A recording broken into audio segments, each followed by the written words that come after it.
Voilà, la fin d'une ère. Aujourd'hui est sorti le film Aquaman 2, donc The Lost Kingdom, et ce film marque un tournant dans l'univers de DC, puisque c'est terminé.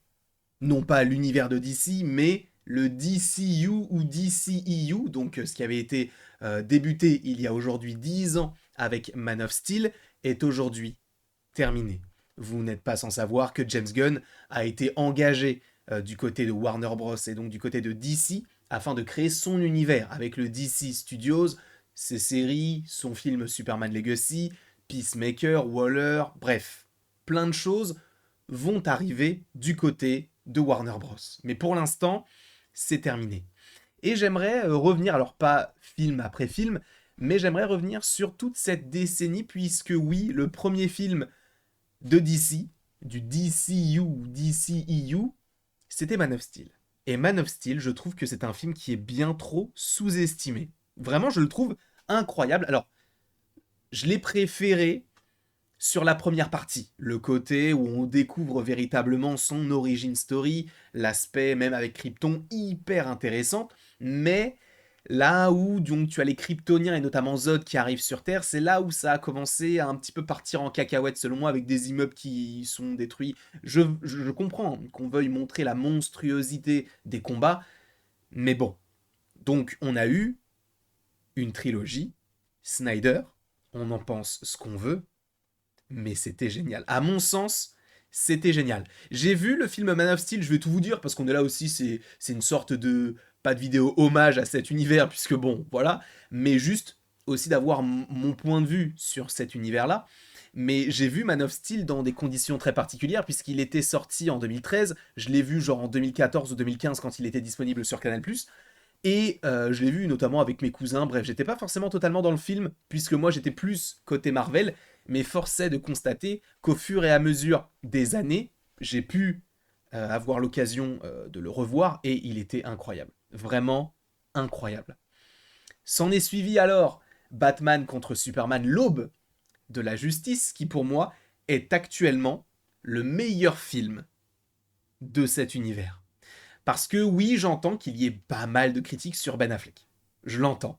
Le côté de on a un Batman vieillissant, on n'imaginait pas forcément Ben Affleck dans le rôle de Batman. Oh, ça a été fait, c'est fait. Et c'est vrai qu'on aurait pu avoir une autre version du Batman, mais j'ai tellement aimé.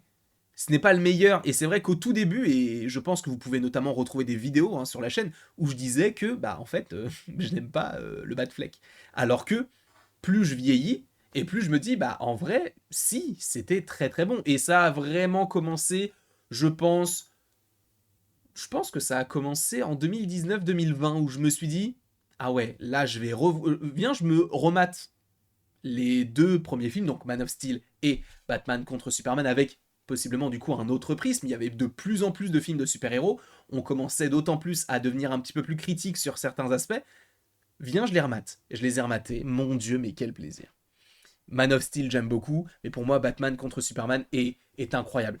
Jesse Eisenberg, encore une fois, en Lex Luthor, j'adore. Alors, peut-être que ça ne colle pas forcément avec la vision de pas mal de gens par rapport aux comics, mais j'ai adoré sa version.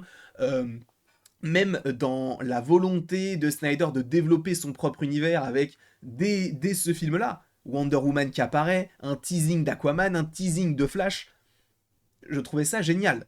Je trouvais ça réellement génial ce qu'on me proposait. Après, bon, c'est un petit peu plus parti en cacahuète. Dans le sens où je n'ai pas été touché par Wonder Woman. Il faut savoir que Wonder Woman 1984, je ne l'ai toujours pas vu. Je ne l'ai pas vu, je ne compte pas nécessairement le voir parce que bah, ça ne me transcende pas non plus. Mais le premier film Wonder Woman, je n'ai pas aimé. J'étais pas dedans. J'aime bien le perso, mais le film en soi, ce n'est pas forcément ma cam, tu vois. C'est comme Captain America en fait, tu vois. En plus là, ce sont les guerres de tranchées, donc c'est un peu différent, mais je n'ai pas forcément aimé l'aspect guerre, tout ça. J'ai pas aimé. J'ai vraiment pas aimé. Et en plus, je trouvais pas ça forcément hyper bien fait, notamment sur les champs de bataille. Bref, bon, ça ce n'est qu'un détail. Mais il y a eu des films qui, moi, m'ont beaucoup plu. Il y a eu Suicide Squad de David Ayer. Alors, en fait, ce film, c'est hyper étrange parce que, pareil, conditions hyper particulières. Le film, est sorti lorsque j'étais en Guadeloupe. Donc en 2016, j'étais en Guadeloupe pendant un mois. Je ne sais plus s'il est sorti en juillet ou en août, mais c'était soit en juillet, soit en août, et je ne pouvais pas le voir parce que il n'était pas diffusé dans les cinémas où on devait aller, donc on n'a pas pu le voir. Mais on s'était dit, on le verra plus tard. Je l'ai vu, je vais vous dire, je travaillais en tant que hôte d'accueil dans un petit bâtiment. Il y avait personne qui me surveillait. Je ne faisais rien de la journée. Donc je me suis dit, vas-y, je vais me regarder Suicide Squad. Et je l'ai regardé donc 2 ans après sa sortie, donc en 2018. Et je voyais plein de gens le critiquer, lui cracher dessus. Et je me suis dit, bah ouais, je vais me mettre dans une optique de ça va pas être fou, et donc comme ça au moins, je serai surpris. J'ai vu le film, et en vérité, je comprends toutes les critiques qu'il y a eu, mais j'ai passé un bon moment, tu vois, c'était pas non plus ignoble, c'était pas incroyable, mais c'était sympa. C'était très sympa, et je vais pas vous mentir, le premier trailer, je l'ai vu beaucoup de fois avec le Joker donc de Jared Leto, la musique un petit peu entraînante avec la voix derrière, tout ça, c'était superbe. Mais, pour le coup, j'ai trouvé que les critiques étaient un petit peu dures. Ce n'était pas non plus ignoble, hein. Faut pas abuser non plus. Alors encore une fois, je dis ça, mais en vérité, c'est en fonction de vos goûts. Moi, je sais que ça ne m'a pas dérangé du tout. Après, il y a eu l'autre version donc de celle de James Gunn, donc de la Suicide Squad, sachant que Suicide Squad a supposément été mise en place par DC pour essayer de concurrencer avec les Gardiens d'un côté, sauf que on prend le mec qui a fait les Gardiens pour faire leur Gardien entre guillemets, ou en tout cas un film un petit peu dans ce style-là, et celui-ci est génial. Je sais qu'il est beaucoup critiqué, qu'il n'a pas marché, il est sorti à une période assez complexe parce qu'on était en confinement, plus vraiment en confinement, puis après on est reconfiné, donc c'est un petit peu étrange la manière dont le film a marché. Bon, il n'a pas marché en soi, mais je l'ai trouvé génial. Idris Elba, Viola Davis, euh, on a un casting incroyable, on a l'acteur Dask Malkian, je ne sais même plus comment il s'appelle au niveau de son prénom, mais bref, on a l'acteur qui joue Polka Dot Man, on a Nathan Fillion. J'ai adoré. J'ai vraiment adoré ce film, Michael Rooker. Bref, on reprend un peu les mêmes qu'on avait du côté des Gardiens, mais on essaie de faire un truc un petit peu plus trash avec une vision totale pour James Gunn. Tiens, on t'offre les clés, voyons voir ce que tu sais faire. Et il a fait un film qui, à mon sens, est l'un des meilleurs du DCU. Après, il faut aussi revenir sur un événement marquant, c'est Aquaman. Aquaman en 2018, c'est le seul film du DC Studios, enfin du DCU, qui a fait le milliard. Alors certains me diront, ouais, mais le Joker, ça fait pas partie de cet univers-là. Il a fait le milliard, mais Aquaman, il a fait le milliard dans un univers étendu. Alors pourquoi le film a marché? Je pense qu'il y avait... je pense que en vrai, Jason Momoa, à l'époque, il jouissait d'une certaine popularité par rapport à son rôle d'antan de Dothraki dans... Enfin, de Khal Drogo, du coup, dans Game of Thrones. Dans un premier temps, je pense que ça joue. Dans un second temps, James Wan à la réal, les Conjuring on connaît, c'est super. Et Annabelle, surtout aussi. Et si je ne dis pas de bêtises, le film est sorti fin 2018, donc une époque où les super-héros sont à leur apogée. On a... En fait, ce qui est marrant, c'est que ce film est véritablement entre des masterclass et des booze. On a la même année Infinity War, Ant-Man et la Guêpe, Venom et Into the Spider-Verse. Et après, on a Aquaman. Donc je pense qu'il y a eu... Ça, c'est monté crescendo. Parce que certaines personnes vont me dire, ouais, mais le film n'est pas foufou et tout. Dites-vous bien que même Captain Marvel a fait le milliard. Captain Marvel. Tout simplement. Donc, c'est notre époque, bien sûr. Aujourd'hui, si tu sors Aquaman et tu sors là maintenant, je suis pas sûr qu'il le fasse. Je pense qu'il peut marcher, il peut être rentable, mais à mon avis, il ne fera jamais le milliard. C'est une époque qui est révolue. On a eu beaucoup de films de super-héros, qui ont déçu, du côté de DC, mais également du côté de Marvel, parce que ça joue également. Ensuite, on a eu, à mon sens, l'une des meilleures expériences cinématographiques de l'ère des super-héros, la Justice League de Zack Snyder. Parce qu'on avait une Justice League toute pourrie, mais vraiment, je pense que j'ai jamais vu un film aussi nul à chier que celle de Joss Whedon. Elle était nulle. Cyborg, à quoi sert-il? Et après, on a eu Cyborg avec la vision de Snyder. Et ça, c'est le jour et la nuit. Et ce qu'on nous a proposé avec cette version de 4 heures, pareil, c'est une façon de voir un film, c'est compliqué, t'es chez toi, 4 heures, c'est beaucoup, mais c'est tellement bien. Les idées, Martian Manhunter, c'était tellement bien. Et le Steppenwolf, mon dieu, mais Steppenwolf. Le jour et la nuit entre la version Whedon et la version Snyder. Snyder, il a su faire un perso incroyable.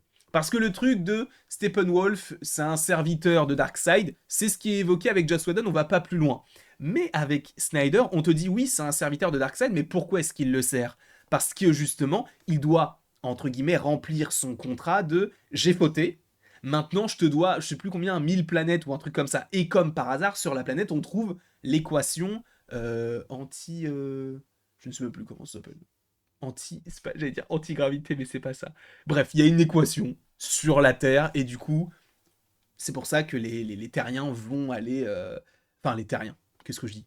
Darkseid et le reste de ses sbires vont donc sur Terre. Avec une superbe scène qui mêle Zeus, avec Arès, avec un Green Lantern, les Atlantes, on a également les Amazones, bref, c'était vraiment, cette scène-là, elle était mais incroyable.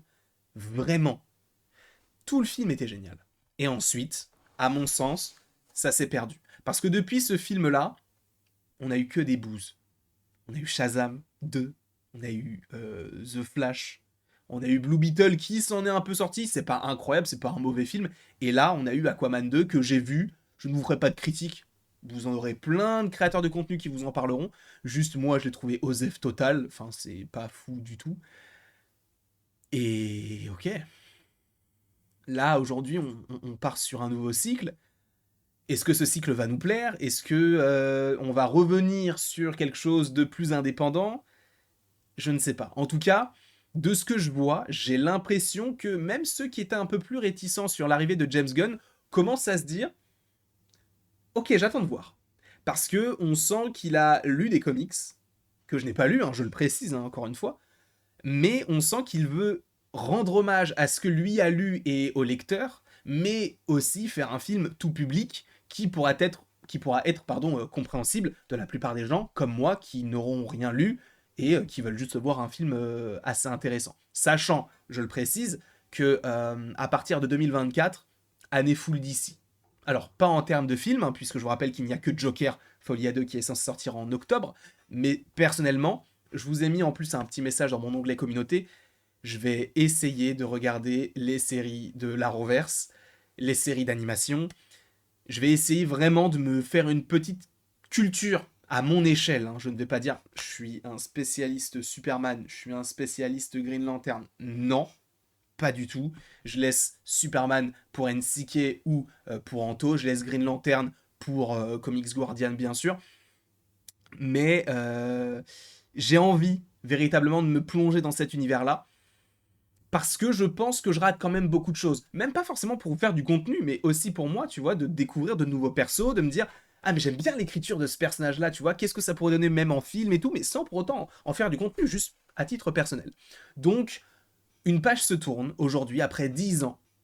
Snyder a fait ce qu'il devait faire, même si c'est vrai qu'il aurait dû avoir sa vision jusqu'au bout, mais bon, il y a eu des choses qui ont fait qu'il n'a pas pu. Euh, il y a eu des choses, moi, qui ne m'ont pas plu au sein du DCU, et je pense que, voilà, surtout ces dernières années, ça a été très, très, très, très, très compliqué. Mais je pense que là, l'avenir peut être radieux du côté de James Gunn. En tout cas, je l'espère pour eux avec Batman, Superman, la série sur les Amazones, la série sur Green Lantern, même The Authority. Tu vois, plein d'équipes que je ne connaissais même pas. J'ai acheté d'ailleurs le comics The Authority. Enfin, un des comics, le tome 1, que j'essaye de lire. Donc, je vais essayer d'ailleurs en 2024 de vous faire plus de reviews comics, à mon échelle encore une fois. Donc, voilà, je vais essayer un petit peu plus de me diversifier du côté de DC, notamment au moins au niveau des séries et au niveau des comics, notamment sur Swamp Thing, que j'aimerais beaucoup beaucoup voir du côté eh bien, du cinéma, puisqu'on sait que c'est James Mangold qui devrait s'occuper du film. Bref. Quoi qu'il en soit, je vous remercie grandement d'avoir regardé cette vidéo. Voilà, à chaud, il n'y avait pas de montage, c'est juste une vidéo de cette manière-là, uniquement pour vous donner mon avis sur un sujet en particulier. Et là, donc, la fin du DCEU. avec la fin d'Aquaman 2. On va ouvrir sur quelque chose d'autre. L'année 2024 est une année de transition. Ça va être intéressant et ça va me permettre, moi, d'ouvrir mon champ des possibles concernant les connaissances sur tel ou tel sujet. Je ne dis pas qu'en 2025 je serai calé sur tout, mais j'aurai au moins un petit bagage intéressant ou non que je n'ai pas aujourd'hui. Donc en tout cas, j'ai vraiment envie de m'améliorer sur ce point-là et j'espère que vous serez toujours là pour m'accompagner dans cette petite aventure qu'on va vivre en 2024. Quoi qu'il en soit, je vous remercie grandement d'avoir regardé cette vidéo. N'hésitez surtout pas à l'aimer, à la partager, à la commenter et à vous abonner si ce n'est pas déjà le cas. Et après tout ceci, il ne me reste plus qu'à vous dire à la prochaine pour la prochaine. Et bien sûr, sachez que vous pouvez aimer, partager, commenter et donc vous abonner si ce n'est pas déjà le cas, mais vous n'êtes évidemment absolument pas obligé de le faire.